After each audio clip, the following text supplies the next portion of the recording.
Sean, do you want to kick us off? Sure. You saw the statement that was put out trilaterally at the tail end of last week from President Biden, President Sisi, and the Emir of Qatar.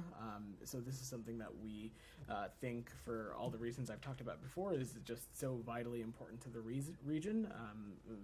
First and foremost, it is time for the remaining hostages to be returned home, and that includes, of course, American citizens, President Sisi and the Emir of Qatar, relief to the people of Gaza, and so that's what's at the table, and that's what's at stake, and that's what we'll continue to work towards. But as it relates to the negotiations, Sean, and status and where things stand, I'm just not going to get into the specifics of the process, just given sensitivities and wanting to see this process play out. Well, not to get too much into the specifics, yeah. But for example, there is I'm sure you saw the New York Times report today about the Israeli negotiating position, saying that some demands made in recent weeks, for example, the Philadelphia corridor, the border with Egypt, that Israel has demanded to have control of that. Do you think that both sides actually want a truce and are ready to make some compromises to get there? So look, Sean, again, I'm just not going to get into the specifics of the negotiation process. That certainly would not be helpful from up here, and it would not helpful to a sensitive process. On whatever the reporting that is out there, Sean, I've seen those reports, and I'm certainly not going to get into alleged documents or comment on private diplomatic conversations. I'll also say that, the media says a lot of things, government officials say a lot of things. What I can say from the U.S. perspective is that we are so clearly committed to this because we think it is in the vital interest of the region. As you've heard me say, we think that a ceasefire deal has the potential to create conditions so that hostages can release, so we can see an increase in humanitarian aid, and more broadly, create conditions for diplomacy to get the region out of this endless cycle of violence. And I will also just note what I said yesterday, that Prime Minister Netanyahu confirmed that his team will be at the ceasefire talks on Thursday, and that they'll be prepared to finalize the details for implementing the deal. But I'm not going to get more specific beyond that. Do you know where the talks would take place? I don't have any updates on that. Just one more for you before I pass on. Yeah. The other, the Iranian aspect of the equation, if you will. Obviously, there have been talks. I know the secretary spoke yesterday with the Turkish foreign minister, with the Iraqi prime minister, about this and other issues. What's the assessment now? Do you think that is there still a fear of Iranian retaliation and expectation of that? Where do things stand now in dissuading them potentially?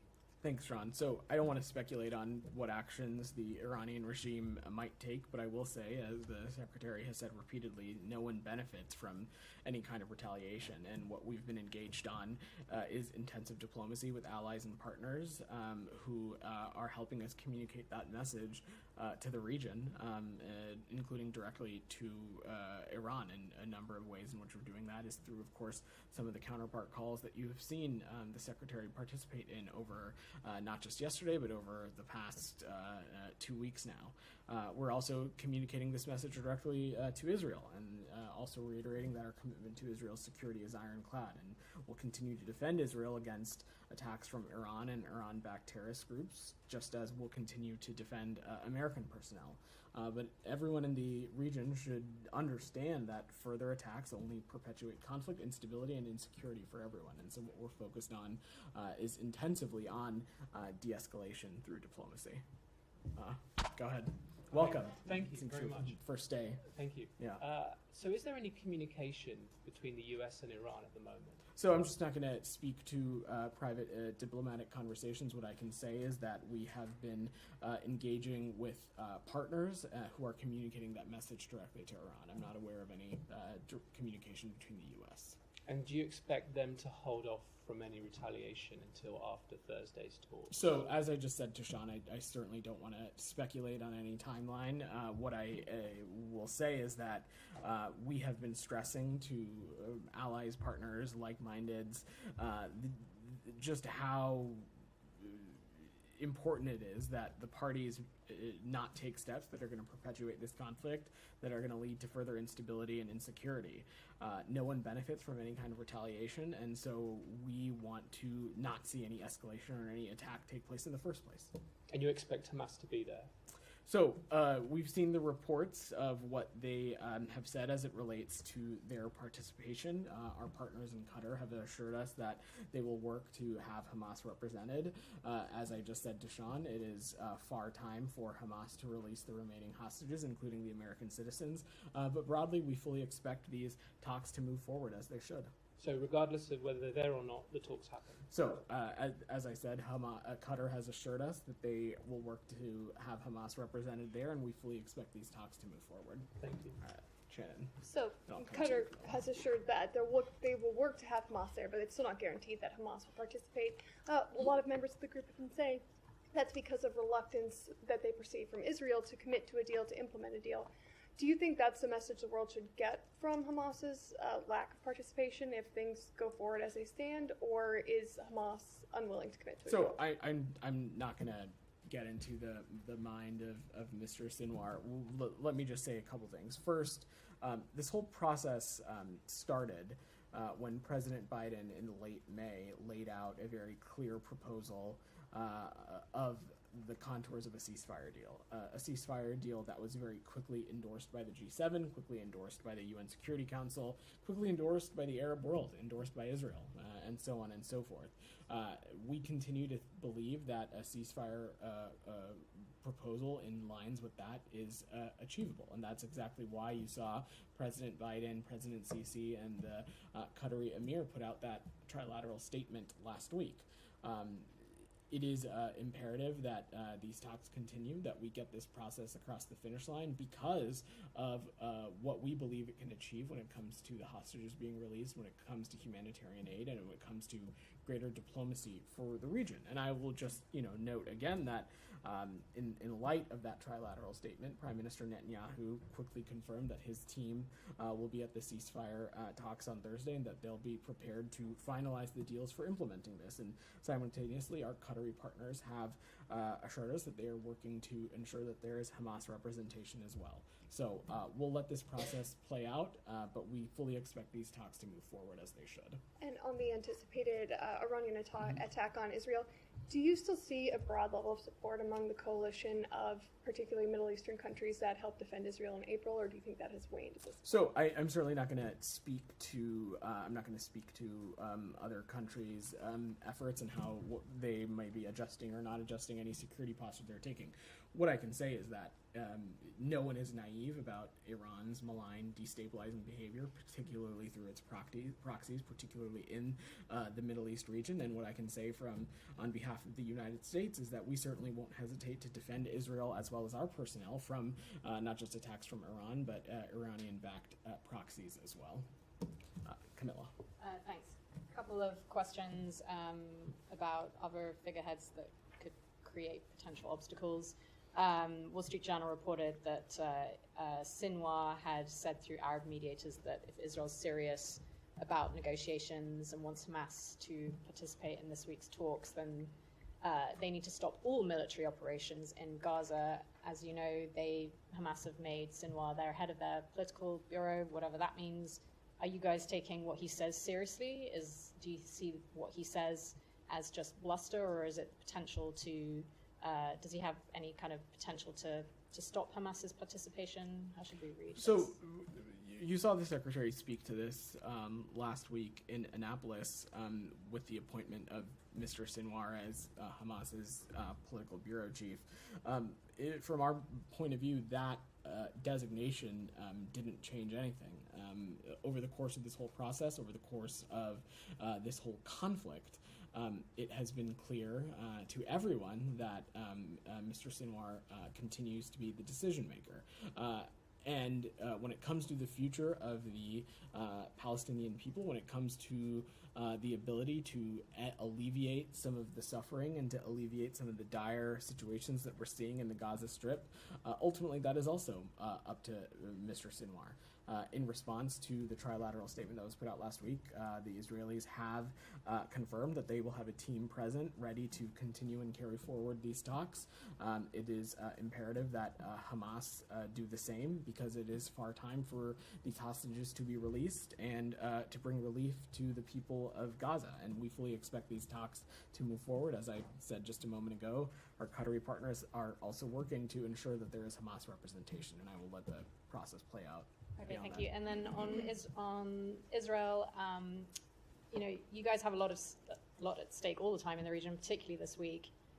With these talks that you guys are, really helping push into place, but you also have figures like the National Security Minister in Israel, Ben Gvir, going up on the most explosive piece of real estate in the region, again, the Temple Mount, to what can only be perceived as something that he thinks is his right to impose his policy on something, but that is not the status quo policy that Netanyahu has come out and said, this is not our government policy. Netanyahu can only say so much, so can you guys. This is all rhetoric when you condemn actions like that, but these actions have real potential to escalate things in the region. What is your response to what he's doing, that he's doing this again? And also, is there something the US can do? Can you sanction a figure like Ben Gvir? You are able to sanction other figures in the region. It doesn't matter that he's an Israeli government official. Is there anything that you guys can do to stop this continuing to happen? So, on the second part of your question, Camilla, I'm just not going to preview or get into what's possible or not possible, but I would say that we certainly are paying close attention to actions and activities that we find to be a detraction from Israel's security, a contributor to greater insecurity and instability in the region, and that would certainly be the actions that we saw today that Mr. Ben Gvir participated in. Even the Prime Minister's office itself made clear that the events of this morning are a deviation from what is Israeli policy and a deviation from the status quo. And let me just say clearly that the United States stands firmly for preservation of the historic status quo with respects to the holy sites of Jerusalem. And any unilateral action, which this would be any unilateral action like this that jeopardizes such a status quo is unacceptable. And not only is it unacceptable, it detracts from what we think is a vital time as we are working to get this ceasefire deal across the finish line. It detracts from what our stated goal is for the region, which is a two-state solution, a Palestinian state and an Israeli state that's side by side, living in with dignity and harmony. We recognize how important the holy site is, so we urge all sides to respect the status quo, but certainly actions like this they detract from that, and not only do they detract from that, we find them to be unacceptable. Said, go ahead. Thank you, Vedant.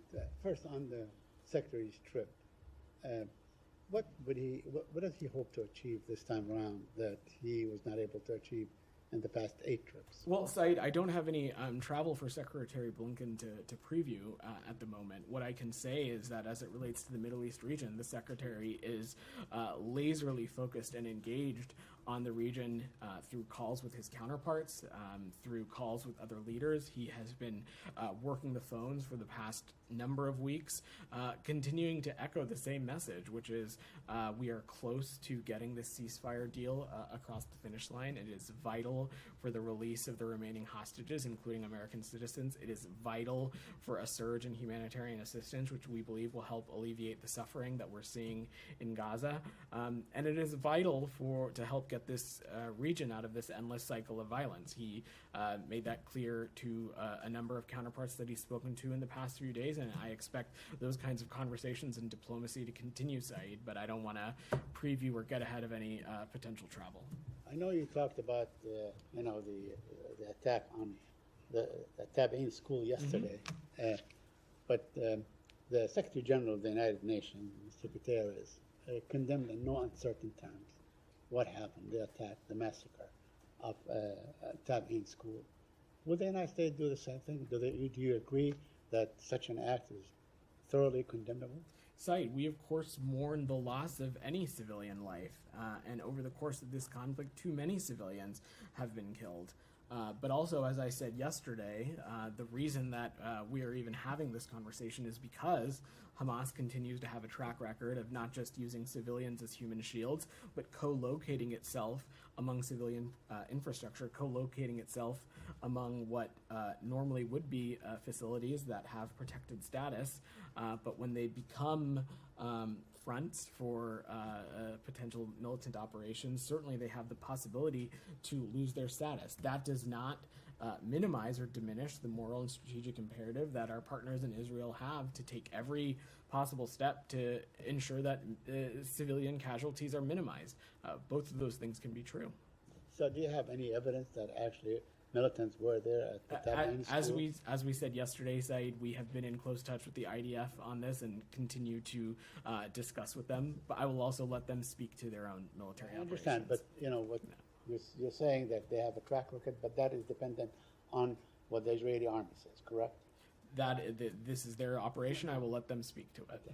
Now, a couple more questions on the New York Times is reporting that Israel is less flexible now on the negotiations. Seems that, and in fact, by statements by the Prime Minister himself and statements by the Defense Minister, you have Gallant saying that the Israeli Prime Minister has really backtracked from the position on the proposal that you mentioned on May 31 by the President. So do you think that the Israelis have backed down, or at least the Prime Minister has backed down from what he's agreed to earlier? I'm just not going to categorize it, Said, in answering Sean's question or our new colleague's question. I said that I'm not going to get into the specifics of this ongoing negotiating process. I can tell you that the reason that the United States continues to lead on this and engage on this is because we believe it is vitally important to the region. And again, I will just note that when it comes to our partners in Israel, they've indicated that they will have a team present to continue to finalize on implementing this deal. But beyond that, I'm just not going to get into specifics. You are welcome to ask, because of course it's your time, but I'm not going to address them. Okay, that's fair. Now, the Hamas is saying that they have agreed to the proposal as it was proposed, and there is nothing else to negotiate. Is there anything else to negotiate? Are there details that still need to be negotiated? So me answering that question would be me speaking about the negotiating process from a podium like this, which I think is wholly unhelpful to the process. So I'm just not going to do that. Thank you. Yeah. Alex, go ahead. Thank you. Very quickly on the region, and then I'll move to Ukraine. Sure. Mahmoud Abbas popped up in the Kremlin today. How closely are you following this trip, and what's your best guess about what's going on between the two, and how involved or not involved has Russia been in the latest situation in the Middle East? So, from my vantage point, I don't think Russia has really played a role, not in working to get the parties to get to this ceasefire stage, but also beyond that, working to be a source of humanitarian aid for the Palestinian people. As it relates to President Abbas's travel, I don't have anything to offer there. I would let the PA speak to his own engagements. Thank you. On Ukraine, we were told since last week, Vedant, that you were not entirely clear about Ukraine's objectives in its cross-border operation. Well, today, Ukrainian Foreign Ministry laid it out. They said that the aim is to neutralize threats coming from Russia on Ukrainian territory, not to gain land. Is it satisfying enough?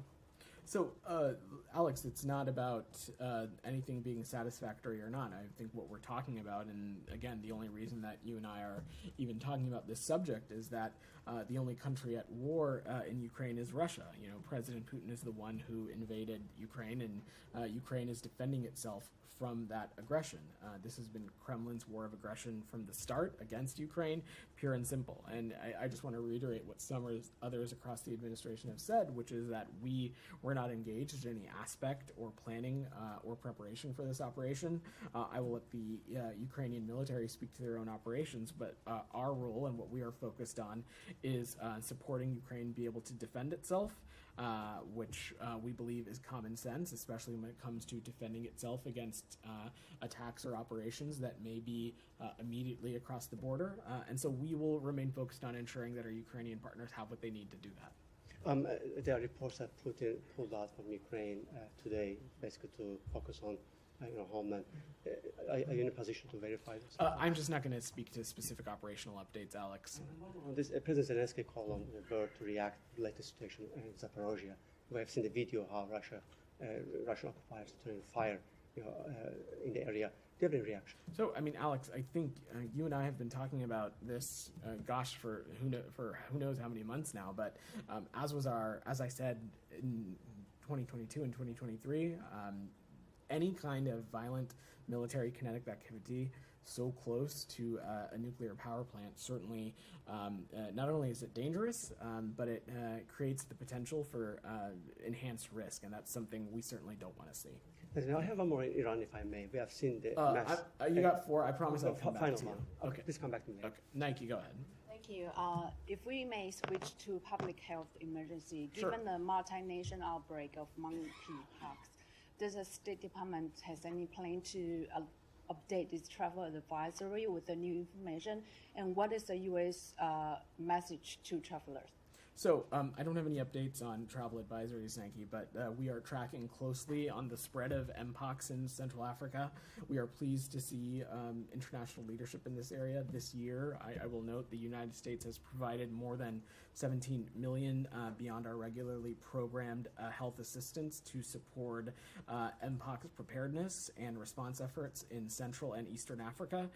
We've been collaborating with partners to build capacities to combat infectious diseases, including Mpox, but also HIV, tuberculosis, malaria, and Ebola, and that line of effort has been continuing for more than 20 years. We are in close coordination with the governments of the DRC and other affected countries. We're also in close engagement with the WHO, the Africa CDC, and other entities.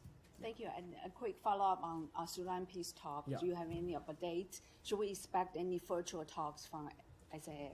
So in terms of format, Nike, I'm not in a place to speak to that.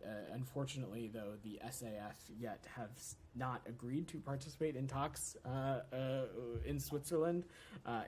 We are disappointed that that is causing a delay of beginning talks with both parties participating, but these talks will continue. We expect them to move forward. In the Jeddah Declaration, both the SAF and the RSF committed to expanded discussion to achieve a permanent cessation of hostilities, and I know that is what Special Envoy Perriello, Special Envoy Hammer are hoping to see come out of this as well. Thank you. Go ahead. Thank you, Vedant. Yeah. I know you've been asked about the Iranian aspect in the negotiations. Today, there were reports that the Iranian may send a delegation to the negotiations. They disputed that, but were they offered to be on the table of the negotiations?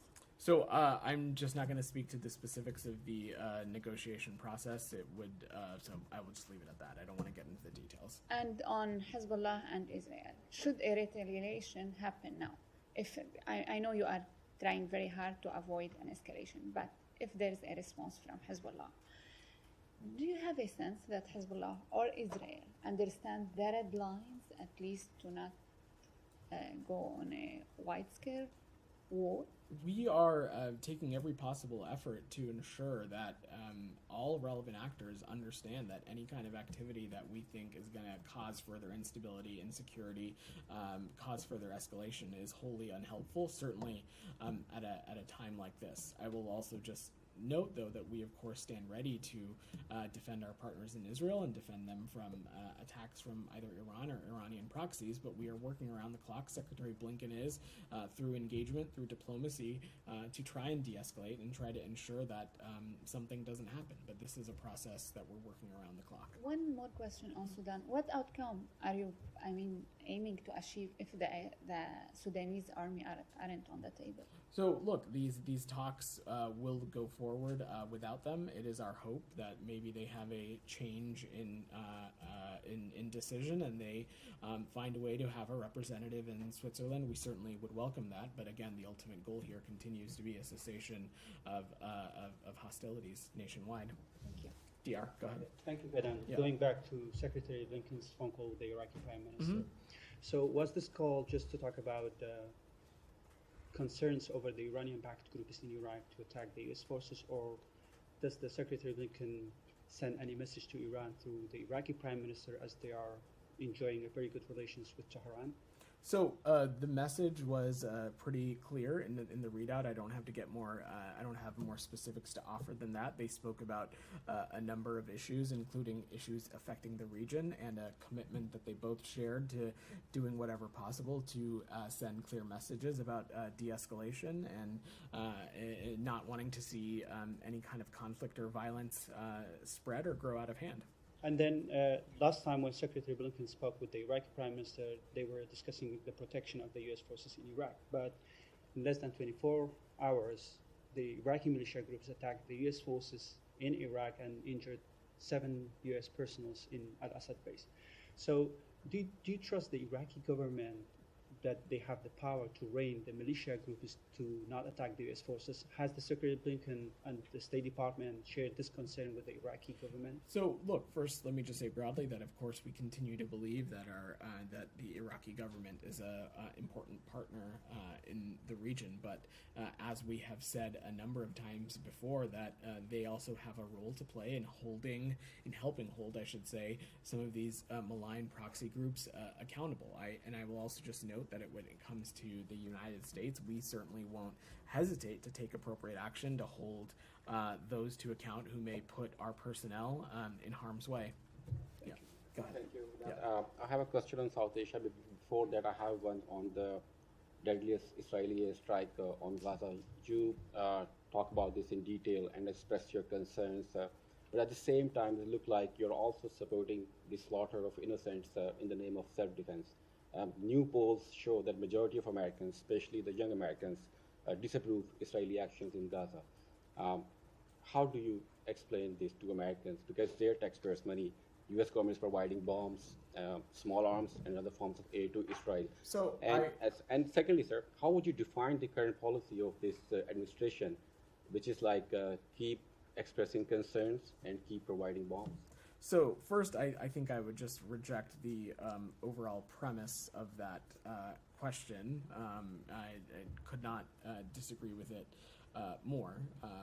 Let me just be very clear. Any number above 0 of civilian lives lost is wholly unacceptable to us. It is deeply, deeply troubling and unfortunate that we find ourselves in a scenario where we have a belligerent like Hamas that continues to use civilians as human shields, that continues to utilize civilian infrastructure and what should be protected facilities as safe haven. But that does not minimize the strategic and moral imperative that Israel has to minimize those civilian casualties. And this is something that we take incredibly seriously. And when it comes to the use of our security articles, the State Department pays close attention and is reviewing very closely potential reports of alleged international human rights law and gross human rights violations through the various existing policies that we have at our disposal, which I've spent a lot of time up here talking about them, as Matt has. Examples include the Lehi-Veti Forum, for example, guidance that is detailed under the U.S. conventional arms transfer policy, reviewing credible reports of civilian harm potentially caused by U.S. origin end items through the CHURG process, and other designations and actions that we have at our disposal, and we'll continue that line of effort. The former Bangladeshi Prime Minister Sheikh Hasina accused the United States of orchestrating mass protests that led to her ouster after weeks of violence. Do you have any comment on that? That's laughable. Any implication that the United States was involved in Sheikh Hasina's resignation is absolutely false. We have seen a lot of disinformation in recent weeks, and we remained incredibly committed to strengthening information integrity across the digital ecosystem, especially with our partners in South Asia. Go ahead, in the back. Yeah. Thank you. Yeah. No, you, right, yeah. Sorry. Yeah. So yesterday, Secretary Blinken spoke to the Foreign Minister of Colombia. How are the efforts advancing? As we know, it's supposed to be a call between Maduro and the presidents of Colombia, Venezuela, and Brazil. That hasn't happened. It's supposed to happen this week. What are the advancements on that relationship that is being formed as a region?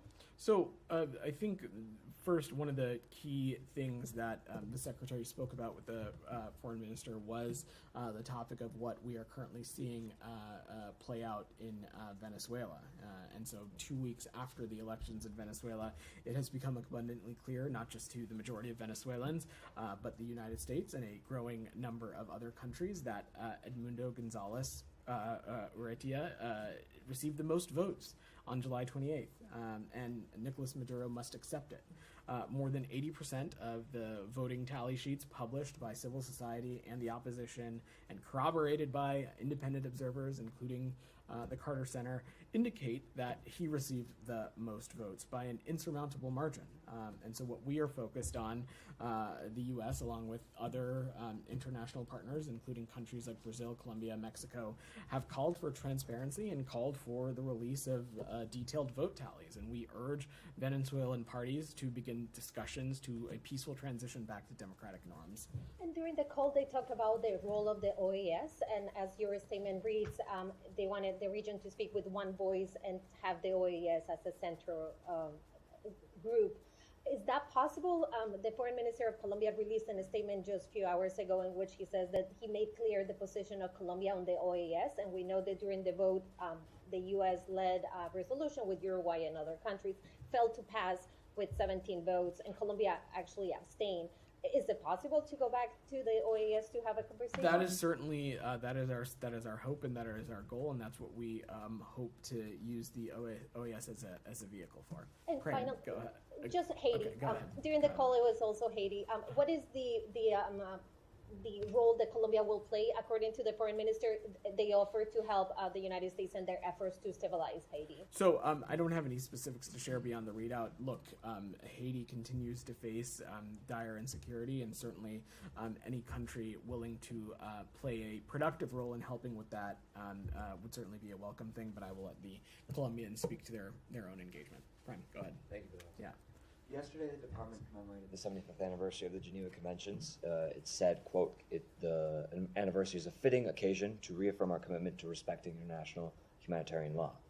The prosecutor of the International Criminal Court, where violations of the Geneva Conventions are often addressed, seeks arrest warrants against Benjamin Netanyahu, as well as Hamas leadership. Netanyahu was just welcomed by Washington. Just in recent days, the department said it wouldn't sanction a unit accused of war crimes, including binding, gagging, and killing a 78-year-old Palestinian American. Israeli forces, as has been discussed, killed over 90 people as they prayed at a school and mosque. The Israeli forces shot an American citizen as he protested illegal settlements in the West Bank. Nevertheless, the U.S. released $3.5 billion to Israel to buy more U.S. weapons. So how does the Biden-Harris administration expect Americans and the rest of the world to take such commitments towards the Geneva Conventions seriously, given just the past few days? So we have been consistently clear that Israel has every moral and strategic imperative to minimize the impacts of on civilians. And when we have seen actions or incidents that we deem to be inconsistent with that, not only do we raise our concerns with the partner country as appropriate, but we factor it into the however which way we may implement certain policy responses to as a deterrence for these kinds of incidents to reoccur in the future. I talked about some of these tools at our disposal recently, the Leahy Vetting Forum, the guidance that's laid out in the conventional arms transfer policy, the CHURG process, as well as other things like visa restrictions and designations that we have.